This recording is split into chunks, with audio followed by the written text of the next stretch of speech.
Good day, this is Ken from PMD, and I'm here to show you how to run the New-Hire Worksheet from the WBQuote Lite dashboard. You'll notice that on the left nav, there's a New-Hire Worksheet link. Once you click that and accept the terms and conditions, you can go on to look for a quote in the system. You can run a New-Hire Worksheet off any of the quotes in the system, but we would advise you to try to run them off of a final quote. As if you choose a quote that's marked as final in the system will automatically bring in the effective date, plans, and contribution that quote has been designated for. So you don't have to remember what any of those were as you're running the quote. It's as easy as typing in the quote number,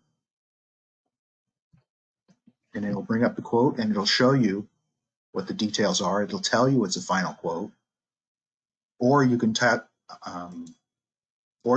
in the name and it will bring it up also. Once you do select it, you'll see that the SIC code's already there, the zip code's already there, the effective date for the quote is already there. You simply click next. You're going to go add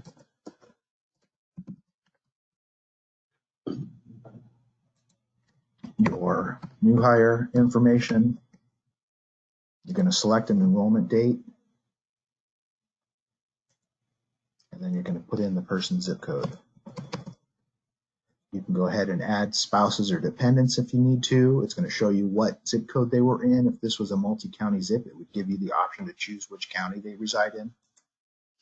Once you've added all of your people that you need New-Hire Worksheets for, you click next, and you'll notice that the carrier is already selected for you. You don't have to choose it. You'll also see that it's already got a package selected and how many plans are in there. You simply click next. All those plans are there. You come in here, and the only thing you need to select is pay period, and it will keep the contribution. Notice that there were only 6 plans picked in this package because that's how many I had picked in the final quote, and my contribution is there. You can reorder the plans if you want, but they should be in the order that they were in the final quote that you just brought in, and then simply click next. And that's how simple it is to run a New-Hire Worksheet with a final quote.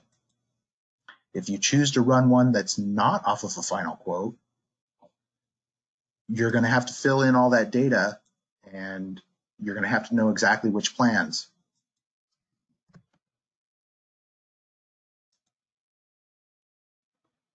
So this one did bring in the SIC and the zip code, but it's not a final quote, so you're going to have to know what was the original effective date for that case.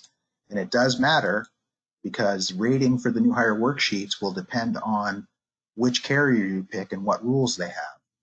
So some carriers base it on the effective date that the plan was written, and some base it on the effective date that the employee actually takes coverage. And our system has those rules, so depending on which carrier you choose, obviously your rates would be different, but the rating methodology is different also.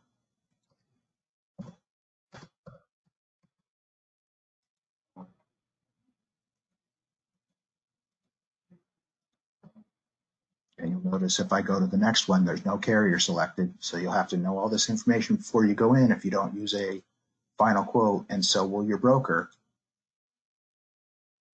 You'll have to know which package they were in and which plans they selected.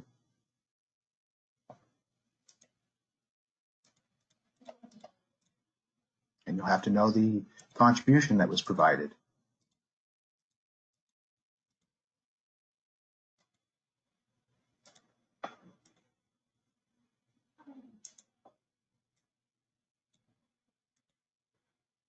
And then you can redesign them. So our recommendation is to try to run your New-Hire Worksheets off a final quote. And if you don't have one, you should set one up for that group. And that's how you run New-Hire Worksheets from WBQuote Lite. If you have any questions, you can always give us a call and we can help you walk through it.